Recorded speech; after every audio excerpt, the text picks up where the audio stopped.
Good afternoon. Good afternoon. Good afternoon, everyone. You are listening to, you are witnessing, you are watching Humanity in the Headlines. I am your host, Atiba Buchanan. My main man, my good friend, Mr. David Seaton. How are you, sir? I'm doing well. I didn't get the memo that it was a tie. So I just felt like today. I had to be formal today. I can dig it. Yes, it's one of them days, man. Really quickly to all of our listeners, that was a false alarm in Hawaii. There is not a ballistic missile headed to Hawaii. For those of you who don't know, that text message went out to the state of Hawaii about 30 minutes ago. Cover. Right. And then it was just released in the last few minutes that was a false alarm. So now everybody's scrambling. I hate to be cynical. Right now. But is it possible that was staged? Going on with Donald Trump in the last 48 to 72 hours? The fact that you could reasonably ask that question, know where we are in our state of affairs, how sad it is. Exactly. You know, I mean, because it's never know with him. It's completely possible that was staged just so they could say, okay, it's time out to stop attacking the president. We've got to take this North Korea thing more seriously because right. I know there are going to be some people on the right that come out and they're going to have that line of attack. It's too serious. We got to stop talking about Donald Trump and what he said about, you know. You can certainly predict that. I mean, well, we won't get too deep into the conversation. Let's tell our listeners. First of all, we want to thank our listeners and our viewers today. Thank you for tuning in on Facebook Live. Thank you for listening on IntellectualRadio.com, YouTube, whatever your venue is for watching us. We thank you so much for joining us today. And what we got today, Dave? So we're going to talk about excellent guest today. We have Mr. John Blake, who will be joining us. He is a writer for CNN. He did an excellent piece this week called "How Trump Became the White Affirmative Action President." That's deep. It is deep. I'm going to break down this article. I cannot wait to have this conversation. You're going to love him. He's a Howard man. He is really on the ball, and I'd really love to get your comments on this piece as we discuss it. And then later in the show, we will definitely talk about the president's El Salvador, Haiti, and other African countries. All of Africa. Right, all of Africa, pretty much, that he referred to as shithole countries. I'm glad you said shithole as opposed to s-hole. Oh yeah. I mean, I'm just quoting the president. No, I'm saying overall, when we sanitize what he says, then the impact and the import of what he says gets lost in the conversation. I agree. And we need to maintain that level of shock and awe and I guess genuineness about what the situation is. So we're going to take a quick break. When we come back, we will be joined by Mr. John Blake. Thank you so much for listening to Humanity and the Headlines. We'll be right back.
We are back on Humanity in the Headlines. So, Dave, I came across this piece today, not today, but earlier in the week. And I just once I started reading it, I literally could not stop till it was done. It was written by Mr. John Blake. He is a writer for CNN. As a matter of fact, I'm not even going to go into the piece. I'm going to let you go ahead and introduce Mr. Blake, and then we'll get right into it. Go ahead, Dave. John Blake is a journalist for CNN. He grew up in Baltimore, Maryland. He currently contributes work to CNN. He has written about religion, politics, and the Black Lives Matter movement. He is the author of the book Children of the Movement. The book is found in 1,334 libraries, according to WorldCat. Thank you for joining us today, Mr. John Blake. How are you? Invitation. Absolutely. Again, we appreciate you for your time. Now, you wrote this piece, How Trump Became the White Affirmative Action President. If you could walk us through for the piece, where did it come from? Was it a policy matter that made you begin to write this? What was it that inspired you to even go down this route? Well, I think like a lot of good ideas I had, it started in a barbershop. Deep, like I was reading a book or looking at policy, and I thought of this idea. But this is actually last fall, and we were talking about yet another story about something that President Trump had done. And for years, I mean, for months, I've been reading about, Trump doesn't like to read. People say he's lazy. And we were talking. I said, the stuff they say about Trump is what they say about Black and brown people in affirmative action. It's really strange. And so that kind of kicked it off. And it also occurred at the same time I was reading this book called White Over Black, as being a form of projection. And that is that white people will see in Black and brown people things that they refuse to see in themselves. So those two things came together, and that sparked the idea. So in the beginning of the article, you had quoted Miss Carol Anderson, author of White Rage, Right. which is also a winner of the National Book Critics Circle Award. And you quote her as saying, he's demonstrated a lack of capacity to understand bare bones policy, he being Trump. He didn't go through any of the vetting. His taxes were never fully revealed. He had no true medical exam, but folks let that slide. So this myth about affirmative action being about unqualified Black and brown folks getting something they don't deserve, that's Donald Trump, end quote. Right. If you could expound on that a little bit. Well, yeah, I mean, I think she says it's a lot better than I can, but I think when we talk about President Trump, some people say that, well, he's in office because of racism. And I think what Carol Anderson was saying, but there's something else involved. It's hypocrisy. For years, white conservatives have lectured women, brown people, and Black people about only the best should apply for the job. You can't get by on your skin color. You can't set aside. And then we have this election where we have a person who has no military experience, someone who bragged about sexual assault, and then he's elected. So there's an hypocrisy involved from the point of view of people like Carol Anderson. This is David again. When I'm listening to you speak, I've got this cognitive dissonance going on, because when you talk about the connotative definition of affirmative action, it is Right. this underlying belief that someone's getting something that they don't deserve. But when you talk about the denotative definition of affirmative action, it really was a policy that was trying to right historical wrongs. So I'm like listening to you, and I'm thinking about that, and I'm thinking about Donald Trump, and probably the biggest hypocrisy is that, with the exception of Barack Obama, every president that we've had either started off as or ended up as a rich white man. That's true, but as someone else in my article points out, Mark Nathan, Trump is white in a way that a lot of presidents maybe have not been white before. I mean, we've had definitely overtly racist. I mean, it's not like, and I'm not saying that President Trump is racist, that's for other people to say. But I'll say it. There's a line in my article where I say that Trump is like white America's id unleashed. Exactly. Nathan, this guy, and any dude says, well, here's this guy. He's vulgar. He's overweight. He's kind of profane and rude. He embodies something that a lot of white Americans respond to in a very visceral way. So he's white, but he's white in a kind of a different way. And I think that gets into the part of affirmative action where put in office because of white racial grievances, because there are a lot of white Americans now who feel like they need that kind of form of affirmative action because they are victims of racism.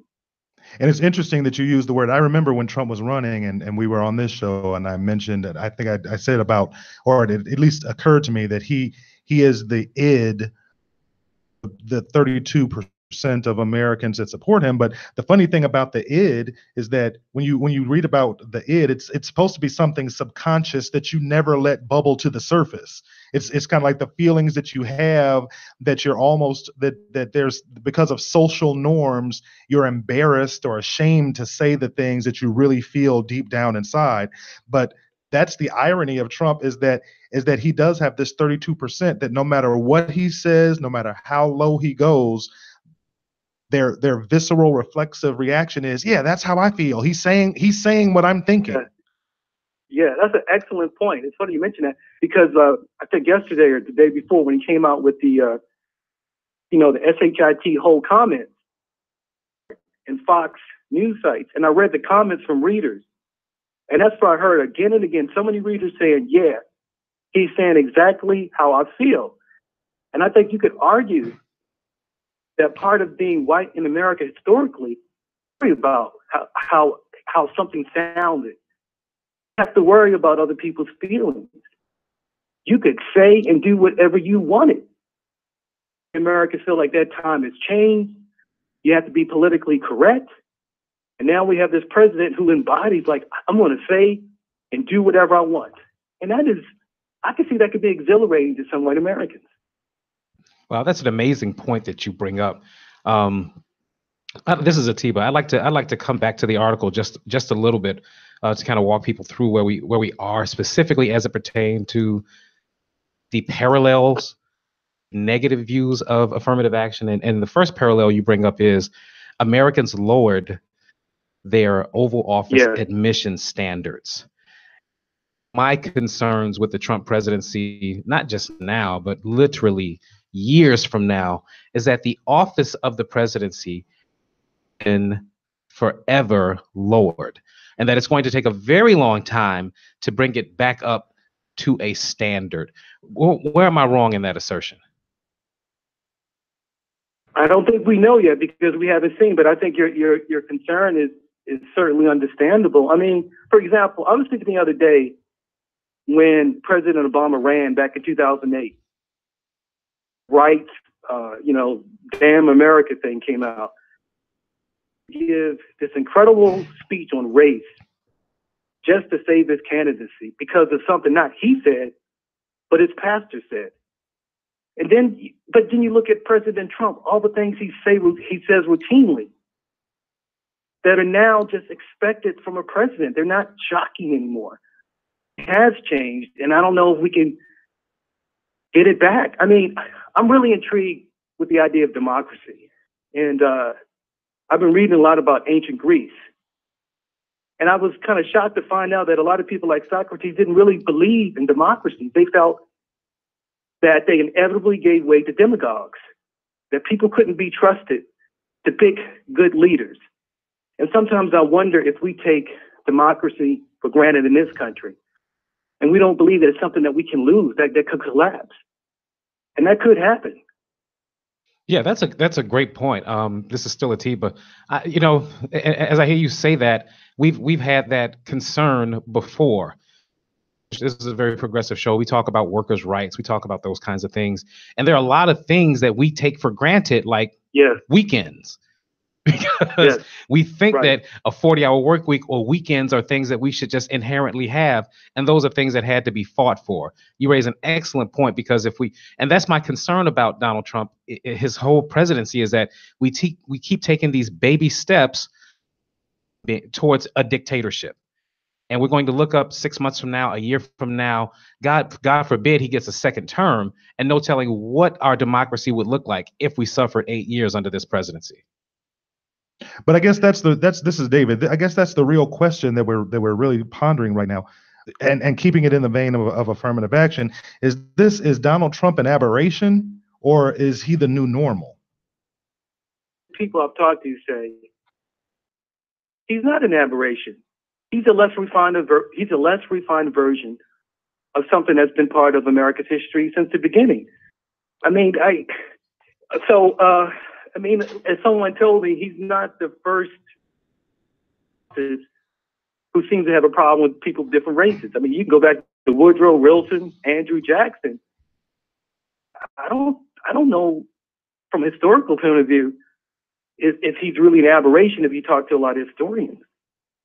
Well, certainly, if you go into the history of our country and you look at our presidents, we've had presidents who have been slave owners. We've had presidents who have been racist. We've had presidents that have used the N-word. But I guess the thing that we keep telling ourselves, and Atiba and I have discussed this on this show many times, we keep telling ourselves that eventually racists are going to die out. And then we're going to see a new day. You know, Donald Trump is 71 years old. My mother is 72. You know, so right. So he's a World War II baby. Are we right to still even hope that these old white racists are going to die out, and that maybe we'll get to a day where we don't need affirmative action? That's an excellent question, and I think about it. I was talking about that last night. I mean, Trump is a racist. I mean, that's far for me to say, but I think when you look at racism in general in this country, when you looked at Charlottesville, and I looked at the faces of those people carrying neo-Nazi flags, I saw a lot of young white faces. So I think this notion that racism is going to die out with 71, 72-year-old people is kind of, I think Charlottesville killed that.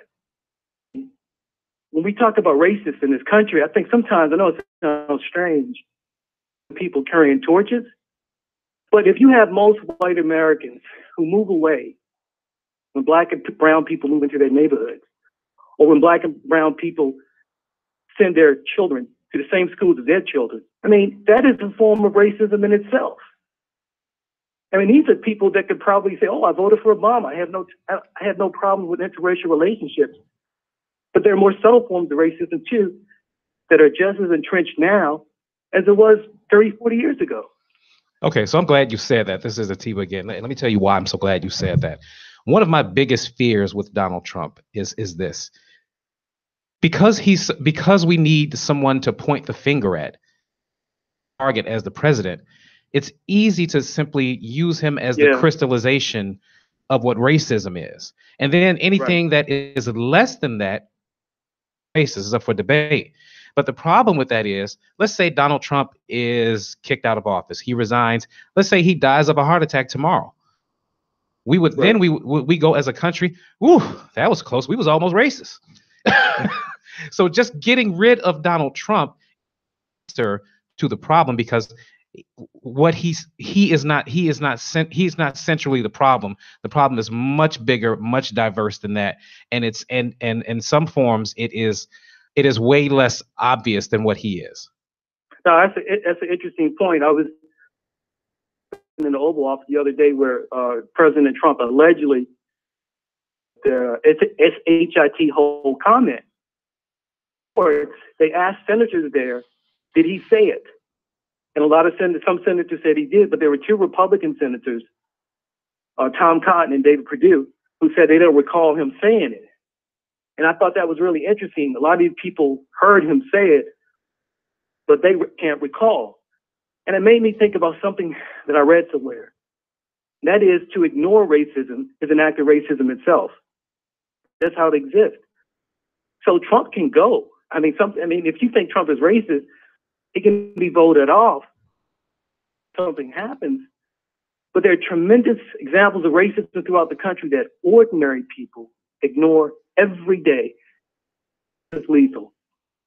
I think it's more lethal. But go ahead, Dave. Well, no, I mean, I'm listening to both of you go back and forth, and the thought that occurs to me is that affirmative action as a the reason that we implemented affirmative action is because we knew that people were not going to voluntarily do the right thing. So affirmative action was a way to codify forcing people to right historical wrongs. And when I think about that and I juxtapose it against Donald Trump being in the office and we're talking about getting him out of office, will that change? Won't it change? I mean, these same Republicans on the far right wing, tell NFL players how they should behave because they're role models, because of the privilege of playing in the NFL. Or they tell people in Hollywood, hey, you're a role model. You have a responsibility to behave a certain way, given the privilege that you have as being an actor or a director or a producer or whatever.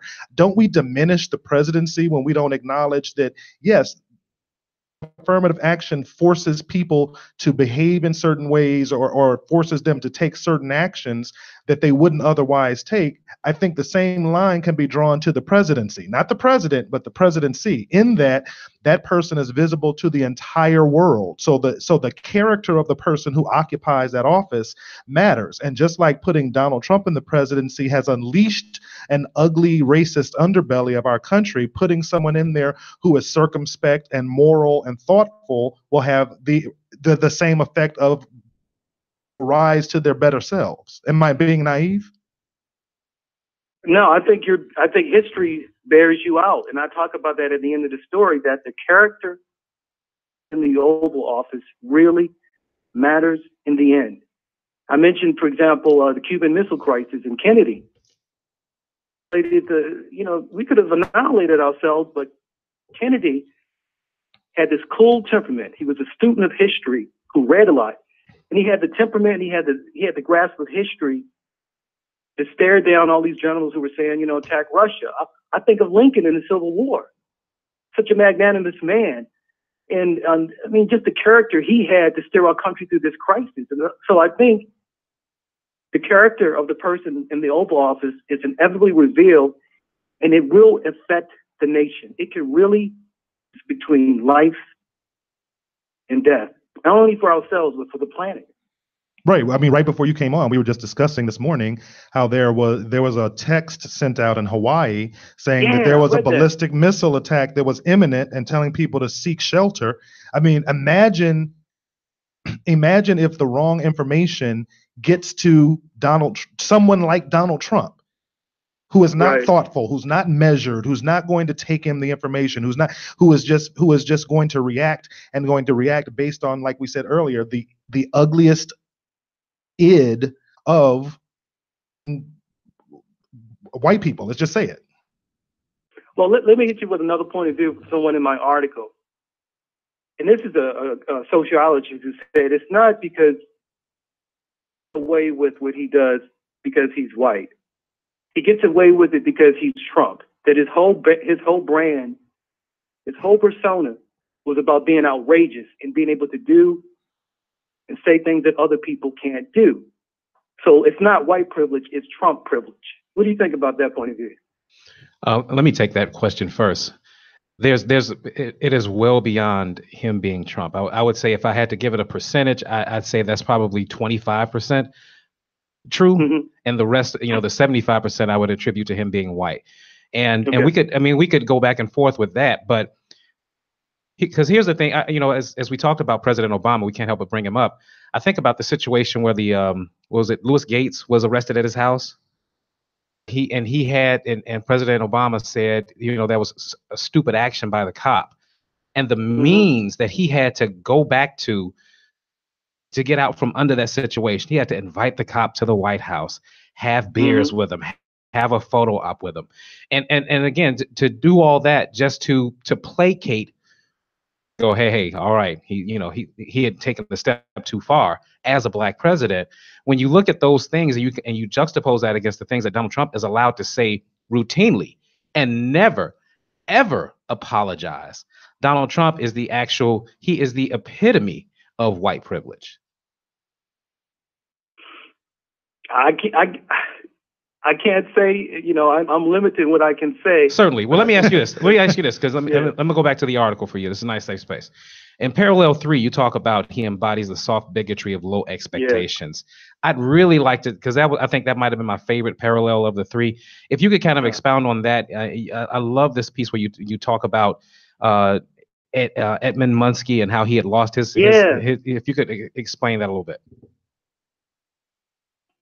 I was just thinking about in the past, people say that they mention Obama. They will say, for example, Obama couldn't have gotten away with that.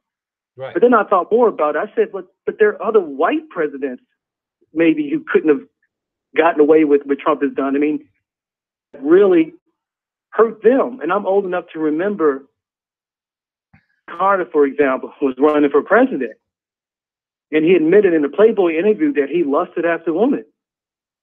I mean, I remember his candidacy was almost destroyed by that admission. And then I remember reading about Evan Muskie. This is the guy who was running for president, and he was at a rally, and people thought they saw him tear up a little bit, and that was the end of his candidacy. So one of the things they say in affirmative action is that expect people to kind of perform up to the top. You're also hurting them. You lower these expectations, you don't really expect much from them. And that's a form of bigotry where you're kind of hurting yourselves and you're hurting them. And it just occurred to me that that could apply to what's happening with Trump. We don't expect now a lot of things from a president that we used to expect under Trump. And that's a significant shift. And that's what I thought about the soft bigotry. Right. And as I'm listening to you say that, I think it's really important that we keep this in a historical context. And it's almost an irony. It's a historical irony as we're talking about affirmative action, that really to Trump, they kind of gave way to his behavior was Sarah Palin. That's an excellent point. Yeah. I mean, yeah.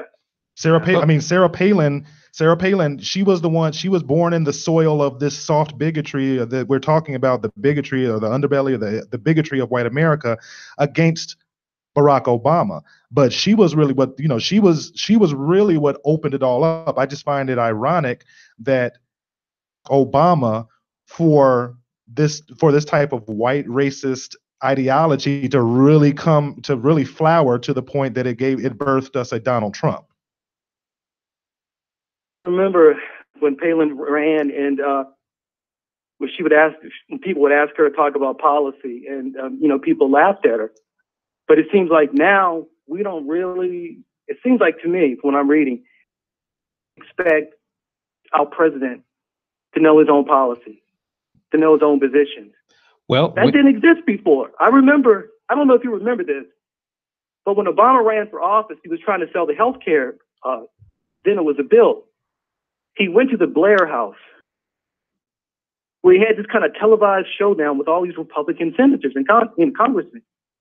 And for like an hour or so, detailed questions about health policy, cost, economy. He was up there by himself. It was like watching a tennis player just bat balls. He was so deft. He was so on point. I was like, this is incredible that this president was so fluent in such a difficult topic. I don't know if we really expect that anymore of presidents. Expected of this president. This is a T, but let me ask you this, because as I'm hearing you say that, I think of some of the apologists for the president, Paul Ryan in particular. Whenever the president says something that is just completely what we would call unpresidential, and then they say, well, he's not a politician. He's new at this. When you talk about, those are the types of cold words we hear when we talk about the bigotry of low expectations, is it not? Correct. And then, in the affirmative action debate, white conservative critics, not just white conservative, but any critics of affirmative action would really condemn that Paul Ryan used. They would say, you don't get in a job and we're not going to give you a break because you're a woman or because you're black or brown or because you knew it that. You have to hit the ground running. You have to know it. So it's like, in some ways, these white conservatives don't heed to their own philosophy. They extend one standard to others. And that's the sort of hypocrisy that we see. And ultimately, again, to put it in a historical context, affirmative action, to take it out of the article and just talk about it as an ideology. That's why we needed it, because white people always move the goalposts. Today it'll be, well, get a degree, and you'll get a degree, and then they'll say, well, you didn't get the right degree. Well, now you need a master's degree. Well, now you need a master's degree and more experience. I mean, that's why, like I said, it goes. I keep vacillating back and forth because I know what affirmative action is supposed to be, and I know what it is, but I know the or I know the circumstances under which it was actually birthed. So again, right. I keep vacillating when I try to reconcile affirmative action, and I think about the denotative and the connotative definitions, and then Donald Trump, because he's because, like you said, that whenever you keep changing the rules in the middle of the game, how can you expect the person to succeed? But with Donald Trump, that's what they keep doing. Every time he messes up, they move the goalpost to say, well, he did fine. Earlier this week, with all of those senators talking about immigration, right, he did a great job. and that's right, because now every time that he's able to read for 30 seconds and not go off script, all of a sudden he's transforming into the presidency. Right, the soft bigotry of lowered expectations. A book called When Affirmative Action Was Right. I did not. I have heard of it, but I didn't read it, but I have heard of it. It's an incredible book. It talks about affirmative action in this country that goes well before the 60s, before there was a name for it. And that form of affirmative action is always given special breaks to white people. And it uses things like the GI Bill and the New Deal, the birth of Social Security, all that, to give examples of how affirmative action, giving special breaks to people, that's always existed for white people, but not for Black or brown people or women. It's a really good book. Absolutely. I mean, yeah, when you start talking about the history of it, I mean, the original white people that came here as indentured servants, worked 7 years, and then they were landowners. Or you talk about sundown towns during the 20s and 30s when Black people would run out of the cities that they built, and people just took their land because they had a friend that down in the county clerk's office that signed over the title. I mean, all of that is affirmative action. But to your point, as being the majority has always looked out for themselves, but then when other people try to enter into that same system, it's like, whoa, we can't do all that for everybody now. We just Well, let me ask you this, Mr. Blake, sure. Just to get back to the piece one more time. The last segment you talk about is what critics don't get about Trump and his supporters. If you could expound on what is it we don't get about these people? You mean from people who support Trump, President Trump? Yeah, you talk about about his supporters and what is it we don't get about them?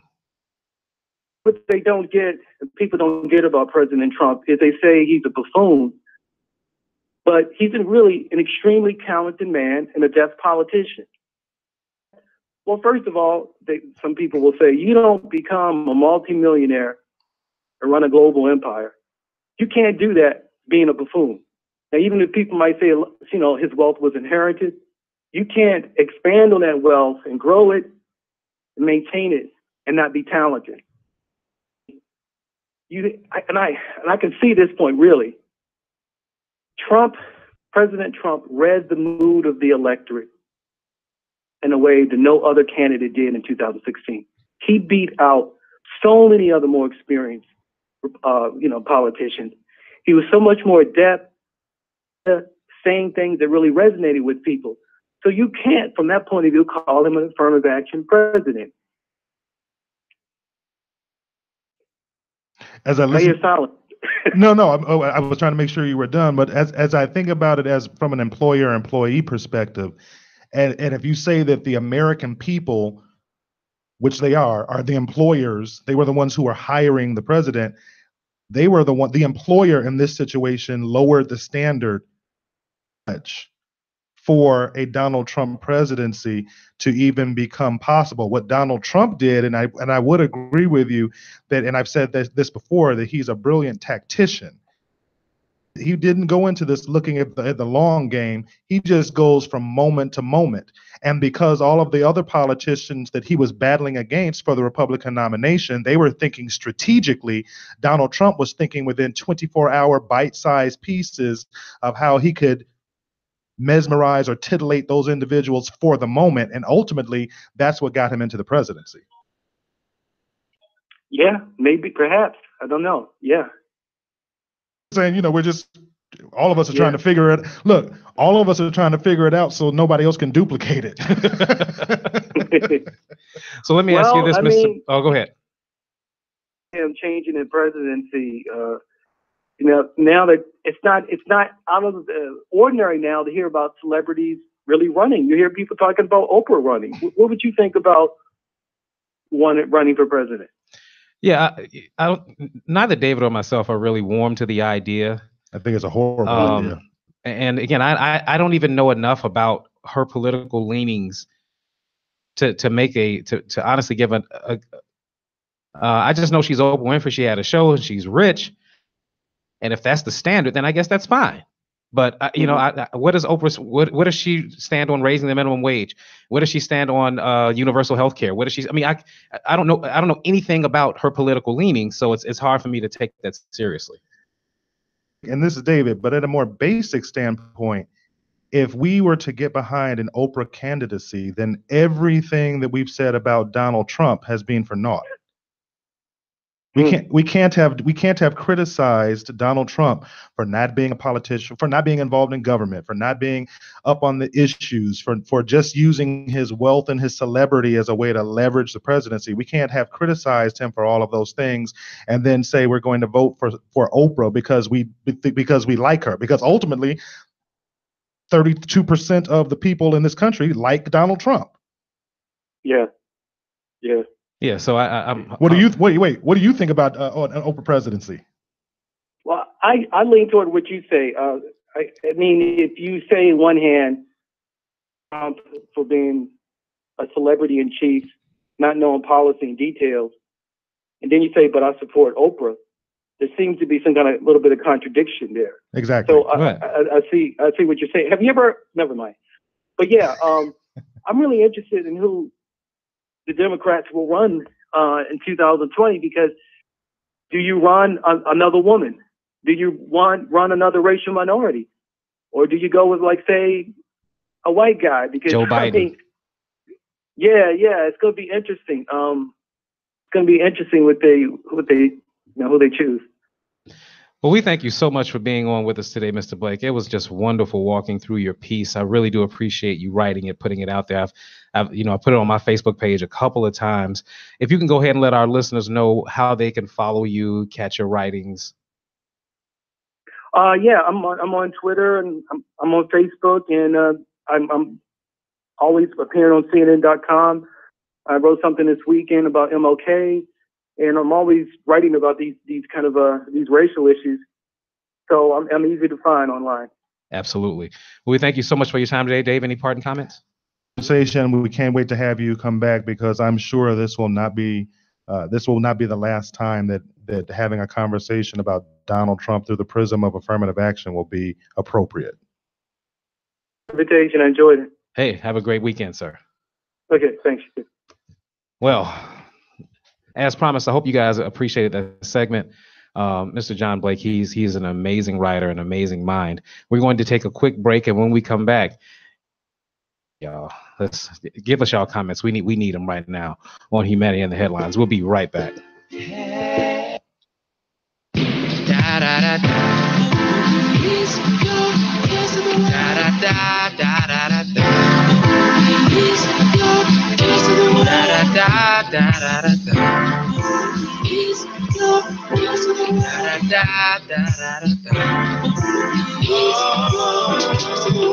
We are all in this together.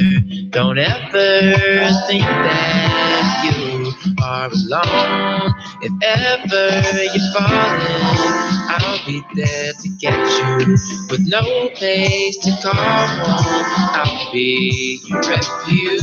Just hold on, hold on. Times get hard. Just push through, push through. We are back on Humanity.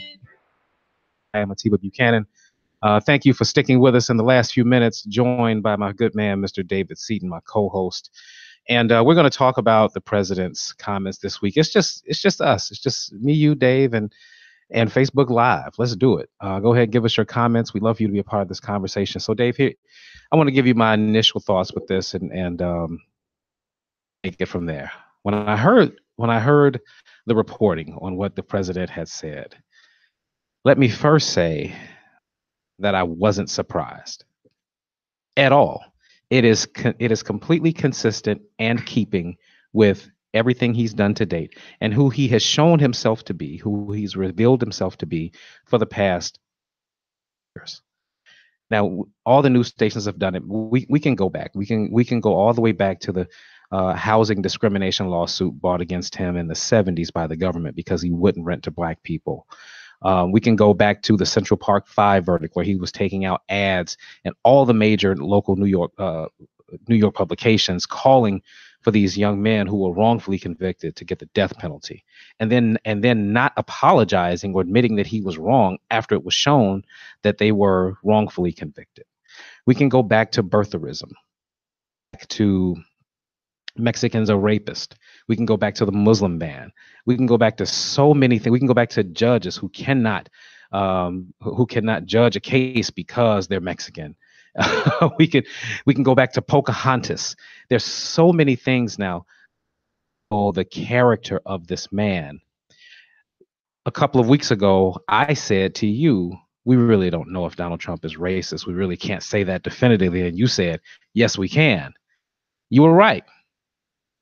The good thing about what happened with these comments is that the debate about whether or not he is racist is over. Now, why is it important that we make that distinction? When you couple that with the people that he's surrounded by, this particular conversation with the fact that we know Steve Miller is in one ear, the people that he's had in his other ear for the longest time, whether it's Steve Bannon, Gorka. When you look at the people that he has surrounded himself with, even Tom Cotton, we know that this is a man that has a disdain for black and brown people, and he has the power now to carry that disdain out through policy. And that's the important part, because this is well beyond Donald Trump's personal feelings. This is about him now having people like Steve Miller in his ear, who is his top, what is his key advisor? He's a key advisor. I forget what his title is. He's some type of advisor. Right. But he's advising the president on immigration policy. How his advice now manifests itself. So none of this was a surprise for me. I think that the Donald Trump phenomenon is a necessary phenomenon for the United States, because when you go to Alcoholics Anonymous, right? It's a 12-step program. I heard that's what they say. What's the first step? Admittance, is it? Right. Is America's first step. He is forcing us to admit that we have a problem, because when we elected Barack Obama twice, as a country, we thought we were somewhere that we really aren't. And Donald Trump is the crystallization thing that is forcing America to look at itself and actually admit where it is. He is the step one to our 12-step program to becoming a better nation. I think the most important word that you used there, and that was very eloquently spoken, but the most important word that you used there is power. The person who calls you an N-word at the bar, or the person who puts up silly comments or puts up comments on Twitter or after an article online, all those people racists. And when we do that, eventually people become desensitized to the word. I remember earlier this week when I was watching the news I would think when this story broke on Wednesday. I think it was Wednesday. And when I first heard someone on the news during the day say shithole, I kind of like, it was Thursday. It was Thursday. Okay. So when I heard somebody say shithole, I kind of cringed, like, ooh, they cursing on the news in the middle of the day. Right. So I kind of jumped. But by this morning, when I was watching the news, I'd been hearing it for the last 2 days, become desensitized to it. My point is that what makes Donald Trump a racist in the context of having a conversation about immigration, he has the power to shape policy and how it affects us on the globe. When he says, why are we letting people in from Haiti and El Salvador and Africa, and refers to those places as shitholes, and says, but why can't we get more people from Norway? That is shaping policy. The biggest influx of immigrants in this country, he's in Ellis Island. We had tens of millions of people coming from Europe. But the reason why those people were coming over here is because we had just had a civil war and slavery was abolished. So people were trying to figure out, the government was trying to figure out, hey, we need some workers over here. How are we going to get people to come over here and build our roads and build our bridges and do all of these jobs? We need to get an influx of people over here. So they opened up the spigot and they let tens of millions of white Europeans come into this country. So you fast forward to today, labor in this country, and for the most part, the very people, that's the irony of this, is that the very people that we need to do the jobs that Americans don't want to do are the very people that we're insulting. But again, I don't want to lose the point on what you said, is that it's the power that forget what Donald Trump, like when Donald Trump said about the Central Park Five and he took out the ad, so what? Right. He didn't have the power. The power was with that judge when he was. But now that he's able to say, "Hey, we're going to give preference to these people over here," and the people that he's choosing are white because he has some sort of preconceived notion that people from black and brown countries don't have as much worth. I'm a racist, and just as a side point, it is being reported throughout the week, and I actually found it myself. Nigerian Americans, or people who immigrate to this country from Nigeria and Africa, they have 43% of them degrees or higher. They are more educated per capita than white people are in this country. White people in this country only have a bachelor. Only 33% of them have a bachelor's degree. So even the very premise of what Donald Trump is saying, by saying that these places are shitholes, he's using to come to that conclusion is flawed, which is how you know that he's racist. And to further your point, their racism is not based in logic, right? It's based on emotion. Now, like what you just did there, batting their racism with logic, and unfortunately, that doesn't resonate with them. Doesn't work. I'll give you another example. I didn't know this, but apparently Haitians helped America become America in the Civil War. Absolutely. So, in the American Revolution. In the American Revolution. So they talk about the siege of Savannah in 1779, which pitted American revolutionary forces against British imperialists in the southern state of Georgia. More than 500 participated, recruited in colonial Saint Domingue by a French admiral under the banner of Chasseur Volontaire, d'Amérique. I guess Volunteer America, whatever.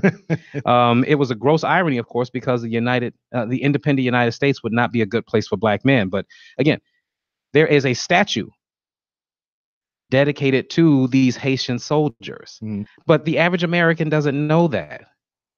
Average American doesn't know that because the Haitian insurrection, or the revolution against French occupancy of that island, was what gave rise to the Louisiana Purchase, exactly, by the United States, was a huge amount of expansion, obviously during the 1800s, which gave rise to what we recognize as present day United States. But again, the bottom line is that when you present with, that's how you know Donald Trump is racist. When you say to Donald Trump, hey, 43% of the people that are coming from Nigeria have bachelor's degrees. 11% of them have PhDs. White people in this country have bachelor's degrees. So the people coming here from Nigeria have some worth. That's a shithole. Right. and again, the fact that he has the power to implement policy based on his erroneous, stereotypical I mean, talk about fake news, Right. but that is what makes him a racist. It's not just his beliefs; Right. it's his power, and we have to remember that when we're having this conversation. Like I said, forget the person who calling you the N word or saying something stupid to you in the parking lot because they think you took their part, and you call that person. No, that person's not a racist. The person who's the racist is the person who has the power to to take what his preconceived notions are about you and affect your life. Right. So this too, another reason that this has gotten to the point that it's gotten to. Another a really good point posted sure. by somebody on Facebook: the average American does not have a culturally diverse education, Right. and but that goes to that goes to everything we've discussed today. That again, that's what the people who write the history books, the people who write the books that go into our schools, they have the power to create a narrative. So you're not going to read about the Haitian Revolution, right, or you're not going to read. And that's why the idea of the old races dying off is not plausible, because our education system keeps churning out, if nothing else, by omission of what everybody else has contributed to this country. Well, that goes back to it. That goes back to a larger point that we've discussed, and I'm glad that we're going to probably wind up ending here. That goes back to a larger point that not only we always say get out and vote. Mm-hmm. We always say get out and vote, but more importantly, we need to be getting out. And when I say we, I mean minorities, African Americans, Latinos. We need to be positioning ourselves in places of power so that we can affect those outcomes. If we were on more school boards, then we could demand books be sold that be given to our children that have a correct history, so we can make sure that we're producing more culturally diverse individuals in the next generation. If we were making sure that we were in certain positions of power in the financial industry, we could make sure that loans are being given to our people so that we can open up businesses. I mean, it's more than just voting. It's voting, but it's also participation, getting into these positions, to these seats of power, so that we can affect change. As long as we just sitting here and complaining about it, we can sit here and complain about Donald Trump all day. But guess what? If you don't show up to vote, if you don't show up to vote in 2018, you're helping Donald Trump. And if we don't have any people running that can get into a position of power that can hold him accountable, all we're doing is just talking. So as we talk about people complaining, because I'm glad you brought that up, there's a GOP representative, Mia Love, who apparently is of Haitian descent, who took Republican and from Utah, correct? Yes, and I remember when she won. Yep, and she won in 2014, and she is the only Black female Republican in Congress of Haitian descent. Her parents, I think, were from Haiti. She was born here, so she's a citizen. But nonetheless, she took exception, and she said this. This behavior is unacceptable from the leader of our nation. My parents came from one of these countries, but proudly took the oath of allegiance of the United States and took on the responsibilities of everything that a citizen comes with. They never took a thing from our federal government. They worked hard, paid taxes, and rose from nothing to take care and provide opportunities for their children. They taught their children to do the same. That's the American dream. Apologize. And the nations he so wantingly maligned. Now, when I first read about her disdain and saw her comments, I was like, wow, get him, Mia. And then I thought about it. Where was Mia Long when he was talking about Mexicans? Where was Mia Love when he was talking about banning Muslims? Where was Mia Love when he called NFL players a son of a bitch? People have a habit of not wanting to say something until it affects them directly. That's one of the problems, and allowed the Trump ascension, and that allows white supremacy to continue the way that it does, because nobody has nothing to say about it until it affects them directly. I'll end on this note. The one thing that I will say about the 1% or the people who have the most power and the most money is that they are monolithic. because they have one end goal in mind. And they realize that while they might have some little side issues where they're not aligned, the most important thing to them is the least amount of regulation, least amount of taxes, so they can have the most amount of profit. And they have done everything they can for 40 years, and they have been unrelenting in that goal. So when I see an African American female like Mia Love, or when I see Pastor Mark Burns or Pastor Darnell Scott or Paris Denard, when I see black people like that, I'm revolted and disgusted. I can't take what Mia Love says seriously. That if you see and Dr. Martin Luther King said in honor of his birthday or on Monday, an injustice anywhere is an injustice everywhere. If you do not say something about injustice and you tell yourself, it's not going to affect me and mine, so I don't care, it's only a matter of time before you and yours are going to be impacted. That's why it's so important that we must speak out wherever we see injustice. And unfortunately, or fortunately, if it galvanizes us as a people, but fortunately or unfortunately, Donald Trump gives us something against which to protest every single day. We're going to leave it right there because I don't think we can close it any stronger than that. Great words, Mr. Seaton. Thank you for watching today, listening to Humanity in the Headlines. We will be back next Saturday, same bat time, same bat channel. Share the show. Absolutely, share the show. We thank our guest, Mr. John Blake from CNN. We thank our producer, Mr. Breon Jones. And of course, we thank Mr. Earl Winfrey. Earl Winfrey, the jazz DJ, coolest jazz DJ. And we thank him for this platform that allows us to get out to you guys. Have a blessed week. Thank you for listening to Humanity in the Headlines. We'll see you next week, everybody.